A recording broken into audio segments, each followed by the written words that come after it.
Hello my dear students, welcome to my channel. आज के इस वीडियो में हम लोग वृत्त से संबंधित बातों को करेंगे कि वृत्त में जो है सो क्या सब होते हैं, इनके मुख्य मदे क्या है। जैसे कि हो गया वृत्त का केंद्र बिंदु क्या होता है, त्रिज्या क्या होता है, व्यास क्या होता है, और ऐसे ही कई बातों को हम आज जानेंगे इस वीडियो में। और इस वीडियो को देखने के बाद आपको किसी भी तरह का वृत्त से संबंधित जो बातें होता है उसको आप अच्छी तरह जान पाएंगे। तो प्लीज़ मैं आपको कहना चाहूँगा कि आप इस वीडियो को अंत तक ज़रूर देखें। तो चलिए हम समय गवाए बिना शुरू करते हैं अपने वीडियो को। सबसे पहले मैं आपको बता दूं कि ये वृत्त क्या होता है।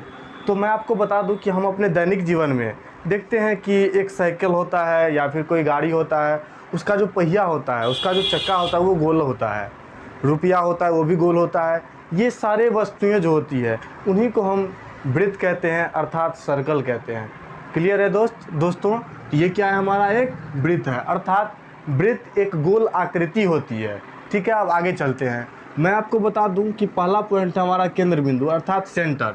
तो मैं आपको बता दूं कि ये जो केंद्र बिंदु जो होता है, वृत्त का केंद्र बिंदु, ये हो जाएगा आपका ये बीच में एक जो हम बिंदु डालेंगे वही हो जाएगा हमारा सेंटर अर्थात केंद्र बिंदु। और इसी की सहायता से हम कोई भी माप लेकर के और उसको हम क्या करते हैं, वृत्त बनाते हैं। ये भिन्न भिन्न माप का हो सकता है, ये आप पर निर्भर करता है कि आप उसे किस माप का वृत्त बनाते हैं। क्लियर है। तो ये जो बीच में जो होता है इसे हम क्या कहते हैं, केंद्र बिंदु कहते हैं अर्थात सेंटर कहते हैं। उसके बाद है हमारा त्रिज्या अर्थात वृत्त की त्रिज्या अर्थात रेडियस क्या होता है। तो रेडियस यानी कि वृत्त का जो केंद्र होता है, सेंटर होता है, सेंटर और यहाँ वृत्त की इसकी जो अंत, ये जो चारों तरफ जो होता है, इस दोनों के बीच की दूरी को ही हम क्या कहते हैं, त्रिज्या कहते हैं। अर्थात केंद्र बिंदु और इस दोनों बिंदु के बीच की दूरी को हम क्या कहते हैं, त्रिज्या कहते हैं अर्थात रेडियस कहते हैं। अब ये भी एक वृत्त का क्या है, तो त्रिज्या ही है। ये भी एक वृत्त का त्रिज्या ही है, ये भी एक वृत्त का त्रिज्या ही है। यानी कि एक वृत्त में उसकी कई त्रिज्याएं हो सकती है, लेकिन सभी जो त्रिज्याएं हैं उसका माप समान होगा। अर्थात हम यह कह सकते हैं कि वृत्त की जो त्रिज्या होती है, एक वृत्त की त्रिज्या कोई भी हो, चाहे वो ये हो या फिर ये हो या फिर ये हो, सबका माप सेम होगा, सबका मापन एक ही होगा। क्लियर है। तो मैं आशा करता हूँ कि आपको ये वृत्त की त्रिज्या के बारे में अर्थात रेडियस के बारे में पता चल गया होगा। अब चलते हैं व्यास अर्थात डायमीटर क्या होता है फ्रेंड्स। तो मैं आपको बता दूं कि डायमीटर वृत्त की जो त्रिज्या होती है उसका 2 गुना होता है वृत्त का व्यास। अर्थात हम ये कह सकते हैं कि ये हमारा एक वृत्त की त्रिज्या हम जानते हैं, और जब इसको हम और आगे तक लेके चले जाएंगे, यानी कि वृत्त को जो आधा काट देगा, पूरा सेम उसको अर्धवृत्त बना देगा, यानी कि आधा कर दे, उसी को हम क्या कहते हैं, वृत्त का व्यास कहते हैं अर्थात डायमीटर कहते हैं, और हम व्यास कहते हैं। ठीक इसी प्रकार ये भी हो सकता है वृत्त का व्यास, ये भी हो सकता है वृत्त का व्यास। यानी कि जिस प्रकार वृत्त की त्रिज्याएं कई हो सकती है, ठीक इसी प्रकार वृत्त की व्यास भी कई हो सकते हैं। तो क्लियर है आपको। और जिस प्रकार वृत्त की त्रिज्याएं सेम होती है, ठीक उसी प्रकार वृत्त का जो व्यास है वो हमेशा सेम होता है। क्लियर है। उसके बाद हम जानते हैं जीवा अर्थात कोण। जीवा क्या होता है।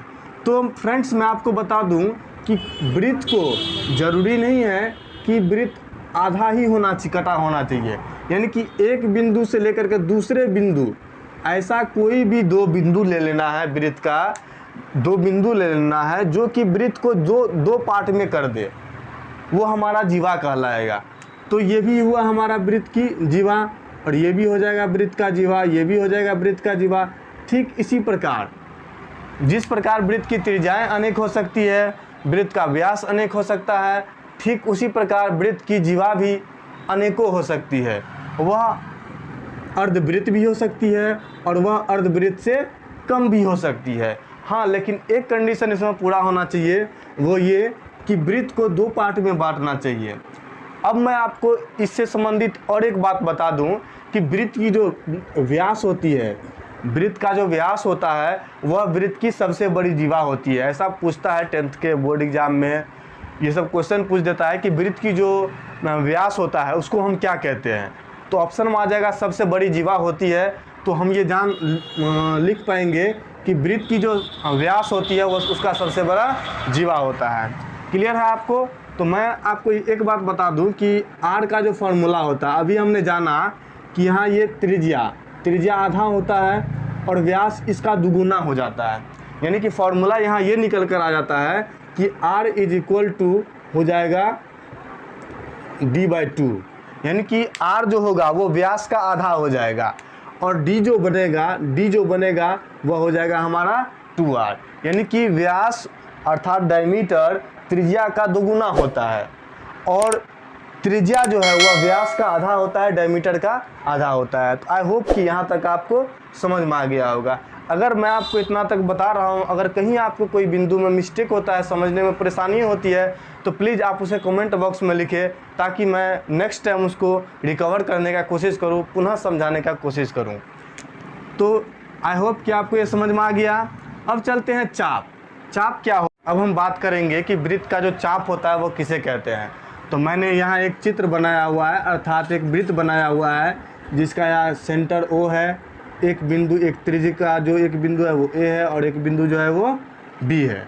तो फ्रेंड्स मैं आपको बता दूं कि ये A और B, बिंदु A और बिंदु B की जो दूरी होती है उसे ही हम चाप कहते हैं, अर्थात आर्क कहते हैं। इसको हम लिखने के लिए AB लिख करके हम ऐसे लिख सकते हैं। ये हमारा क्या होता है? तो ये हमारा वृत्त का चाप होता है। तो आई होप कि आपको वृत्त का चाप समझ में आ गया होगा। अब हम बात करते हैं अर्धवृत्त के बारे में। तो अर्धवृत्त के बारे में बात करने से पहले बहुत छोटा सा मैं एक वृत्त बना लेता हूँ। मैंने बना लिया और फिर एक सेंटर दे दिए। सेंटर देने के बाद हम जो इसे सेमी कर देते हैं, अर्थात आधा कर देते हैं, तो इसे ही हम अर्धवृत्त कहते हैं, सेमी सर्कल कहते हैं। इसका जो दोनों पार्ट है वह क्या होता है? इक्वल होता है, अर्थात जो मेजरमेंट इसका होगा वही मेजरमेंट इसका भी होगा। तो आई होप कि आपको सेमी सर्कल भी बहुत अच्छे तरह से समझ में आ गया होगा। इसके साथ ही साथ मैं आपको बता दूं कि आपका बोर्ड एग्ज़ाम आने वाला है और जो भी कैंडिडेट हैं 2022 के बोर्ड एग्ज़ाम के लिए, उससे मैं ये कहना चाहूँगा कि आप मेरे इस चैनल को सब्सक्राइब करें, ताकि भविष्य में ऐसा हो सकता है कि मैं आपके लिए इम्पोर्टेंट्स नोट्स बना दूं जो कि आपके बोर्ड एग्ज़ाम के लिए बहुत ही कारगर साबित हो सकता है। ठीक है, तो मैं आगे चलता हूँ। मैं आपको बता दूं कि लघु वृत्तखंड और दीर्घ वृत्तखंड। अब लघु वृत्तखंड और दीर्घ वृत्तखंड को पढ़ने से पहले वृत्तखंड को पढ़ना आवश्यक है। फ्रेंड्स, तो हम जानते हैं कि ये क्या है? ये एक वृत्त है। ये क्या है? एक वृत्त है। और हम ये भी जानते हैं कि ये वृत्त का एक जीवा है। ठीक, अब हम यहाँ ये भी देख रहे हैं कि यहाँ वृत्त जो है वो दो भागों में बंट चुका है। ये छोटा भाग है वृत्त का और ये बड़ा भाग है वृत्त का।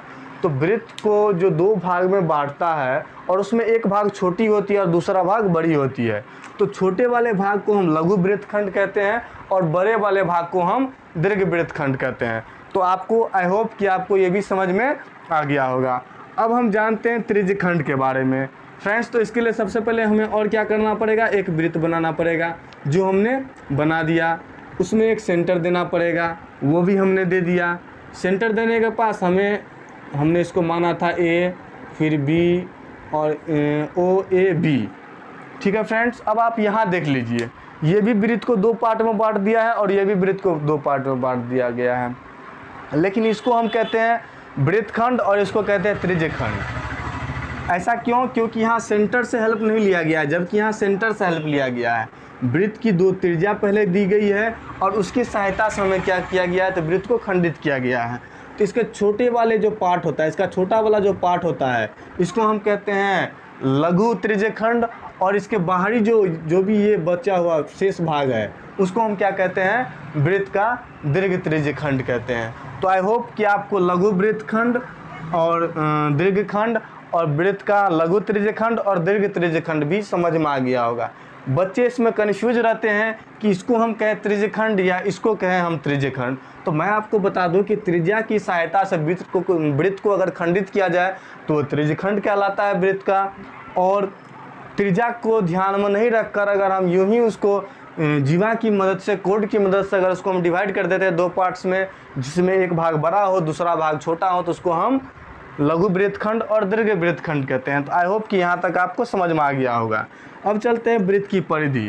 तो ये फ्रेंड्स ये एक वृत्त है, ये एक वृत्त है और हम देख रहे हैं कि ये क्या है, ये चारों तरफ जो इसकी आकृति बनी हुई है, ये गोल आकृति, इसका जो मापन होता है उसी को हम वृत्त की परिधि कहते हैं, अर्थात सरकमफ्रेंस ऑफ अ सर्कल कहते हैं, जिसका फॉर्मूला होता है वृत्त की परिधि अर्थात circumference of a circle is equal to 2πr होता है। ठीक है फ्रेंड्स, तो आई होप कि आपको यहाँ तक पूरा अच्छी तरह समझ में आ गया होगा।